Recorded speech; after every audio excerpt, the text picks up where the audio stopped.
like summertime, top down and nothing but time. Radio's on for me and my Valentine.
Wherever you would like. Okay. Oh, I kind of like the music. If you're going to speak, you should stand up there.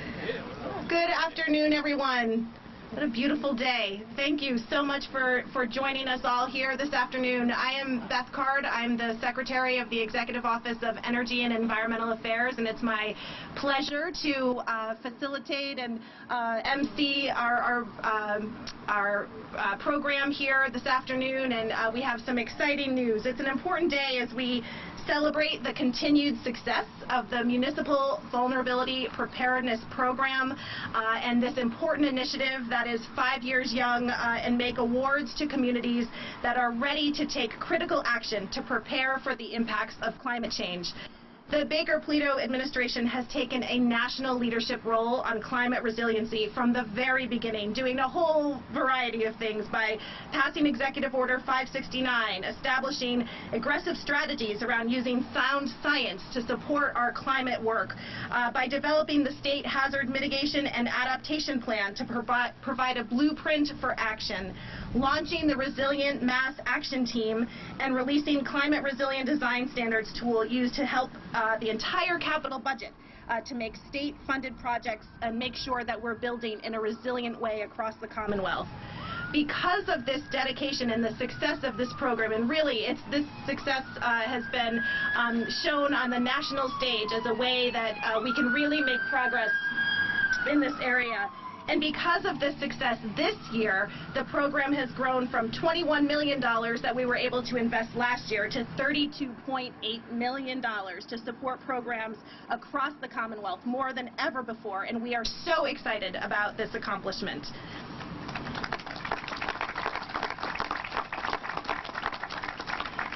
And we are proud to say that 97% of Massachusetts municipalities are now active participants in this program, and we really want to get the rest of the way there. The program provides communities with technical support, climate change data, planning tools, and other strategies to improve local resilience. The new grant awards that Governor Baker is announcing today exemplify our municipalities and their ability to innovate, to lead, and commit to the MVP program. Thanks this year to the federal ARPA support that gave us a bit of a boost in our grant funding for this year. This is the largest amount of action grant projects that we've ever been able to award through this program, and we're so excited to celebrate it here with all of you. We know there's a greater need, and we're going to keep working together to keep supporting our communities as they make strides in climate work and climate resiliency in particular. I want to thank the town of Williamsburg and the cities and towns across the Commonwealth for their participation, for applying for these awards and putting them to excellent use and coming up with a very impressive portfolio of climate resiliency projects that have been implemented across Massachusetts through the past 5 years. This program and the exemplary leadership from Governor Baker and Lieutenant Governor Polito has made the MVP program a huge success. Governor Baker himself has been a huge champion of this project and this program right from the onset, and we want to see it continue. And with that, it's my privilege and honor to introduce Governor Baker to say a few words about the program. Governor. Thank you, Secretary. Let me just start by saying that the MVP program, this whole idea of doing municipal vulnerability planning was, still is in many respects, 5 years later, a new idea, but 5 years ago it was very much a first of its kind, and we went into it believing it was work that needed to be done, but not really sure if cities and towns would sign up to work on this sort of thing with us, or that the legislature would fund these kinds of planning and action grants going forward. And the really good news on that, as Secretary Card said, is 5 years later, out of the 351 cities and towns in the Commonwealth, 341 are actively participating in this program. And I literally, I just said to the Lieutenant Governor, you take 5 and I'll take 5, and we'll see if we can't get the last 10 over the goal line here. But this program is fundamental to a comprehensive strategy here in the Commonwealth to deal with climate. And this one involves our colleagues in local government, involves the state legislature who funds these programs based on requests they get from us. And it will continue to be an important part of how we deal with the adaptation and resiliency side. We're doing a lot of work here in Massachusetts on the mitigation side and to reduce our carbon footprint in so many different ways. And in fact, we are, for all intents and purposes, the state that put the mark in the ground that created the deep water offshore wind industry in the east coast of the U.S. When our bid came in based on the legislation that we signed in 2016, for the first time, offshore wind was price competitive with everything else, and that led to a monstrous scramble at the federal and state level, and with private investors and operators putting billions of dollars into offshore wind development, which will translate on a projected basis into 20 gigawatts of offshore wind over the course of the next 10 years. It's an enormous piece of the puzzle. But even if everything was better tomorrow, we'd still have to do a lot of this adaptation and resiliency work, which is why it's so important to us that we have communities across the Commonwealth that are stepping up and doing the work and making it possible for us to make our communities more resilient to climate change. And I do want to thank our colleagues here from the legislature. We have a couple of senators, Comerford and Hines, who are with us. And I do want to say also that this program in particular has given us the ability to develop as a Commonwealth much better insights into what local communities are looking for and need from us to get their work done. And this project here in particular, it's a pretty significant grant. It's $1 million something or other of the $30 million we have going out the door here, right? Over 2 years, yep. Over 2 years. And it may not look like much now, but I will let the two gentlemen who are behind me speak to what comes after the Lieutenant Governor. And with that, I will turn it over to Lieutenant Governor Karen Polito. It's great to be here in Williamsburg, and thank you so much for coming out on this glorious afternoon. This is an exciting program, not only for the project that we are spotlighting and highlighting today, but that in 5 years, it is nearly universally accepted across our Commonwealth, which shows that there is a common interest from one municipality to the next to address climate changes, impacts on property, and building infrastructure for the future that is resilient and doing its part to help reduce emissions in our Commonwealth. So this is really common ground here for our state, which is fantastic. In 5 years, 341, 97%, $100 million in commitment, state tax dollars, your tax dollars, being distributed evenly for this program. Couple of features here. What I love about it is both it's kind of looking backwards and forward at the same time. So in other words, when you're thinking about properties in a community, there are some properties that are not being utilized to their fullest extent because of infrastructure that is not meeting the need. It could be a culvert, it could be a draining system, and if it isn't fixed properly, the property can't be used in a better way, and it could create drainage problems for natural resources and water supplies.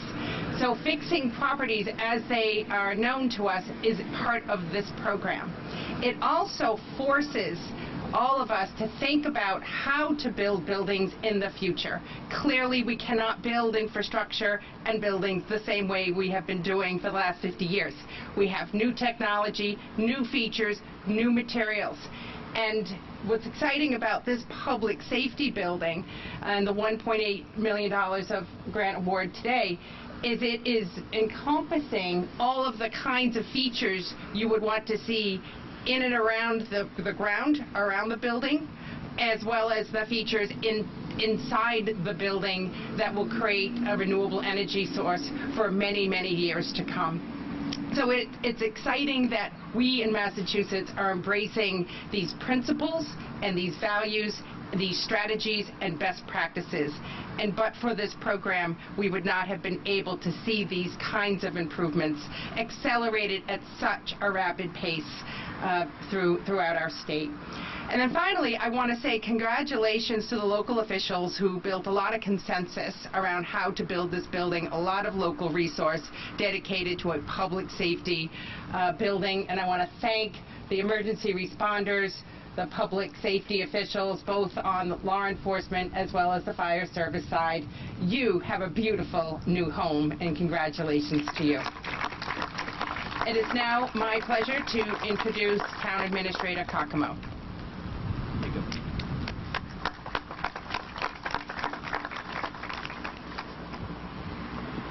Hi, everyone. Thank you. So on behalf of our Board of Selectmen, Denise Bannister, our Chair, Bill Sayer, and Dave Mathers, and the rest of the Williamsburg community, welcome to Bergie this afternoon, and we appreciate you showing up today at our eventual home of the Public Safety Complex. So Governor Baker, Lieutenant Governor Polito, and Secretary Card, thank you for choosing our site for the new public safety complex to make today's announcement. We are really thrilled by this announcement and happy to be part of the Commonwealth's efforts. Additionally, Governor Baker, Lieutenant Governor Polito, thank you for your time and service to the Commonwealth, and we know that government service is no tall order, and we appreciate those efforts over the years. We are extremely excited and grateful to be part of this year's award recipients, and this funding will have an immense impact on the climate resiliency of this building. As a non-Bergie resident, I am continually awestruck by the level of community engagement that this town brings forward at every opportunity, and today is a perfect example of that. So it's with a great debt of gratitude, I'd like to actually welcome Paul Wetzel to the podium. Paul is the lead organizer on the grant, and he's going to provide a little more insight into the very specifics of the program and of the project, and we think it's best to hear from the people on the ground, so we do appreciate your time. Thank you. I'm not facing you, but I'm going to. Okay, thank you, Nick.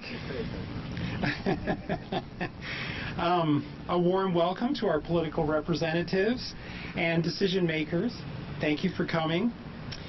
We're not sure, but this may be the first time the governor of Massachusetts has come to Williamsburg since acting Governor Thomas Talbot was in Haydenville on the day of the 1874 flood.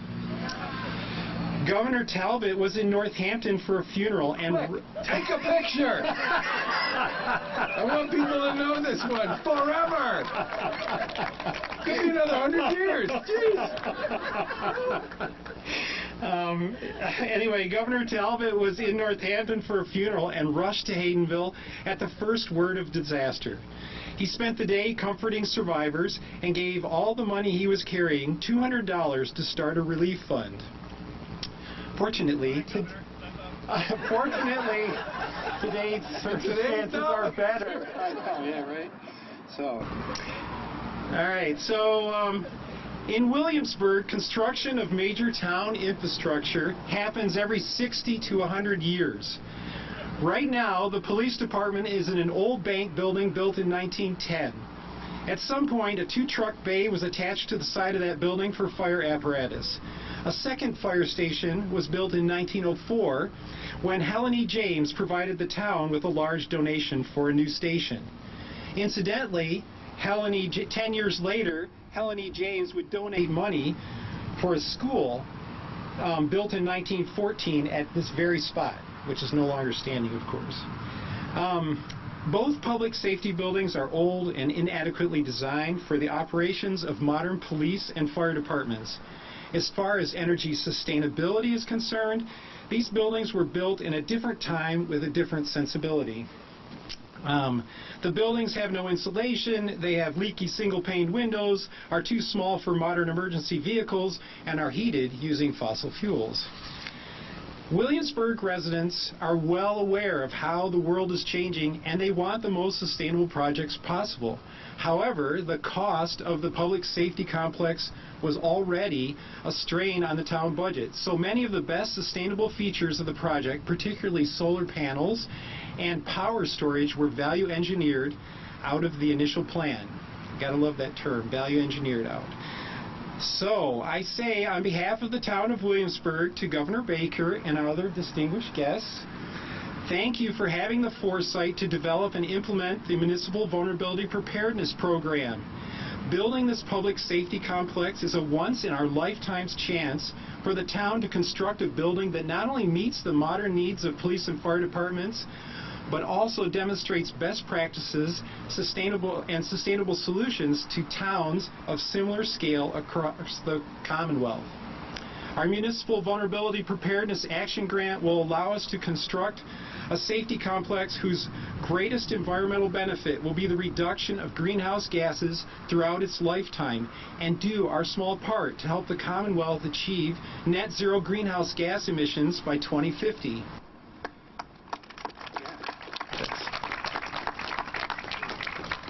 Thank you for helping our town build a public safety complex that will greatly benefit the health and well-being of Williamsburg as well as surrounding communities. As small communities, we rely on mutual aid from other towns for any major emergency, so this project effectively contributes to the region's emergency services.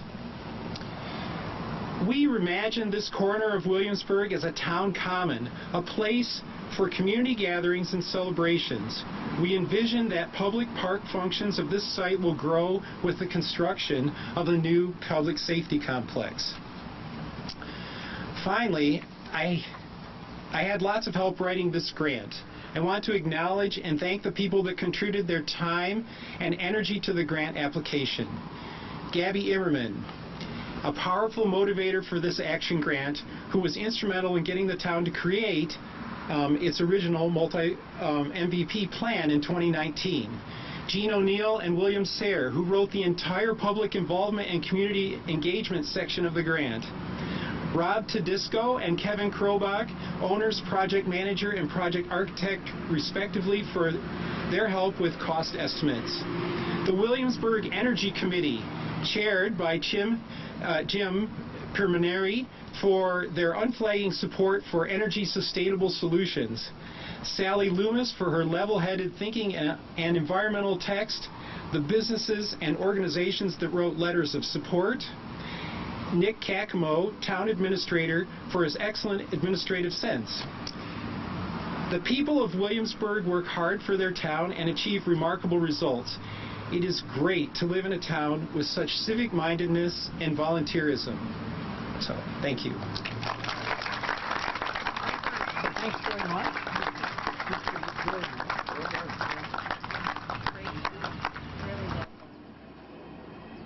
Thank you for that. And I have a few more remarks, but while I'm making them, I wanted to also acknowledge members of the legislative delegation who joined us here today, Senator Hines, Senator Comerford, Representative Sabadoza, Representative Marks, and would certainly welcome you to join and come up if you'd like to make a few remarks. I'll buy you some time if you wish to do that. A couple of things I wanted to just acknowledge as well is, you know, having worked in state government and particularly in environmental regulation for quite a number of years now, I can say that environmental policy and implementation of environmental regulation can really be a challenge. We have a lot to do to protect our natural resources and to prepare for climate change, and the regulatory programs can be hard. For some, we don't go far enough. For some, we've gone too far, and it's really hard to strike that balance. there are a rare number of programs that are really win-win, and the Municipal Vulnerability Program is Preparedness Program is just one of those gems, right, where we can invest, where we can partner, and we can make change together without having to force hands in one direction or another, but really to work as a team to help communities get what they need and to help us all to prepare and be more resilient to climate change. Programs like this are only, of course, as good as the teams that are leading them, and I do want to acknowledge that Kara Runston, who's the director of our MVP program, and a number of our regional coordinators who do a lot of the heavy lifting are here, so I want to acknowledge and thank them all for their very hard work. So with that, I will invite Senator Hines to come on up and say a few words. So the governor and I were at another event with the lieutenant governor, and somebody said, you know what? Thanks to this contribution, we're gonna name the driveway after you, Governor Baker. And I said, whoa, wait a second. For another $10 million, maybe we can get his name somewhere on the property. So thanks for we're waiting for the $200 anytime before you leave. State Senator Adam Hines here, and I just want to make two quick points because this is really about everyone else who's here. Thank you, Governor. He's not kidding. I think he said everything that he had in his pocket. I mean, it's actually $200. That's the impressive part. This should go to the town. Well done. Okay, touche. I'm overshadowed on that one.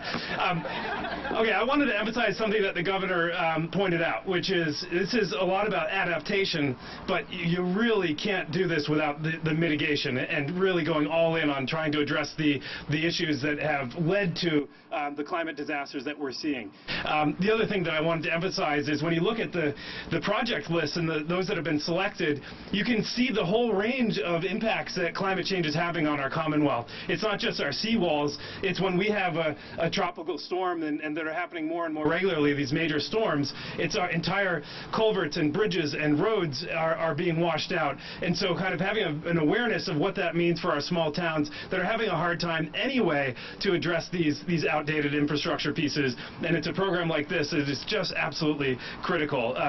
With Rep. Sabadosa, we've been challenged to try to fund public safety buildings across our overlapping districts, and to see one that's actually moving forward. Congratulations to Williamsburg in kind of crafting it in a way that the state has been responsive and so effective. So congratulations to everybody who's done the hard work for their communities to get these awards today, and onward.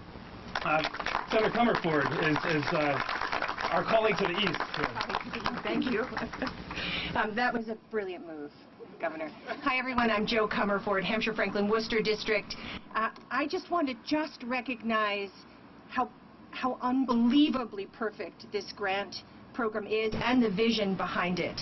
And people have said this, but for me, I just want to distill it to climate mitigation and infrastructure. Infrastructure for small communities is everything. You know this. And then on top of it, a combination of planning and action. Planning and action also not found in so many grant programs that I know of in other states. And so the vision behind this and the Baker-Polito administration was so perfect 5 years ago, and the leadership of you, Madam Secretary, Secretary Card, and the tireless team of EEA continues to bring this kind of extraordinary benefit to our local communities.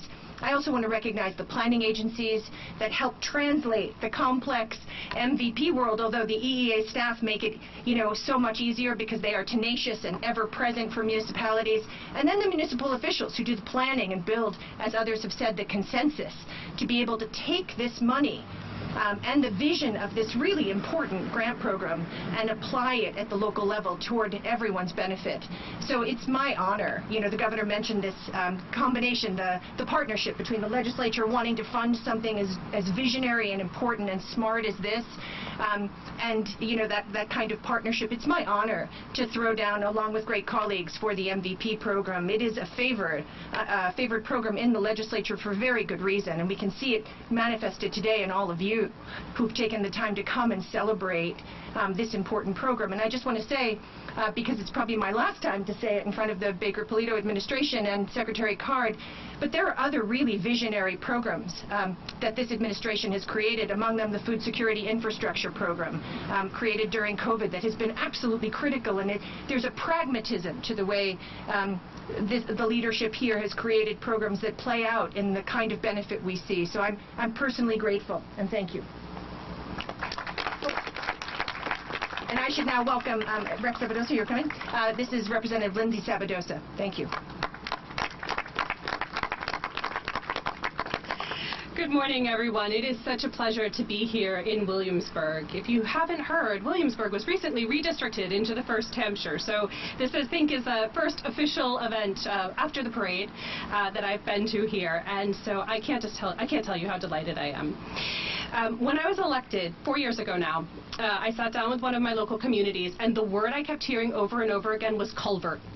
How do we pay for culverts? How do we make sure that we can get the funds in? Because what they were telling me was that there was just no plan. And then a few months later, the Baker-Polito administration, through the Pioneer Valley Planning Commission, invited us all down, and we heard about this program. And they said the magic word, culvert. Can't tell you how excited I was that we were actually going to be able to do something to benefit these communities that have been searching for funds and just weren't able to stretch their Chapter 90 dollars or their tax base to fund what they really needed to. The other, besides culverts, the other bane of my existence over the last 4 years has been public safety complexes, like you see behind you. And I second what Senator Hines said. We have worked so hard to try to find that money, and to see Williamsburg get this infusion of dollars, it's going to mean a lot. And I have to close by just shouting out, I know we have the whole Williamsburg Select Board here, our town administrator, but I also see our friends from Hatfield. I'm thrilled to be here to celebrate with you and our friends from the city of Northampton. So thank you all for coming and making this a part of your day and for being good partners with your state government. Thank you.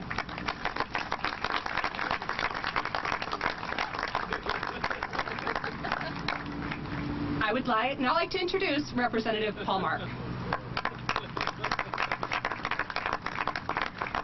And bringing up the rear, Representative Mark. Glad to close us out from the legislative remarks by just saying, as the only legislator who actually comes from a town of fewer than 2,000 people, I know firsthand how important these resources, these grants are to small communities like Williamsburg, like Rowe, and other communities, Middlefield, that are winning today. And so, again, I congratulate my partners in government, whether it's my colleagues in the Senate and the House, or Governor Polito and Governor Baker, for making sure that we never forget the small towns and that we make sure you have the resources you need. So congratulations, and let's get to the awards.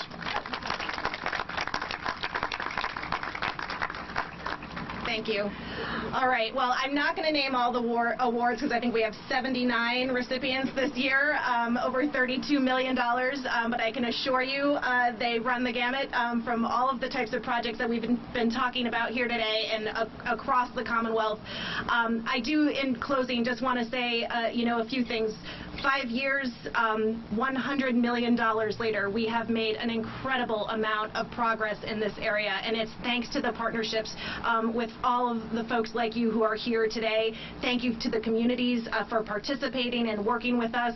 I know we have much more work to do, so we'll look forward to 5, 10, 15, 20 more years of this, and we are working on ways to change the program over time to adapt to needs as communities are becoming more sophisticated and making more investments. Want to make sure we're getting from planning to action and doing everything we can to assist communities along the way. So we are thankful to the Bergies, am I saying that right, for hosting us here today, but also really just so grateful for all of the communities that have participated in the MVP program, and again to Governor Baker and Lieutenant Governor Polito for their incredible support for this program, along with the legislative delegation who's joined us today. So thank you all for joining us. Thank you for hosting us. Congratulations. Keep up the great work. And I thank you all for being here. I think we're going to do a quick couple of pictures up here, but want to thank all the partners and participants for being here today. Thank you.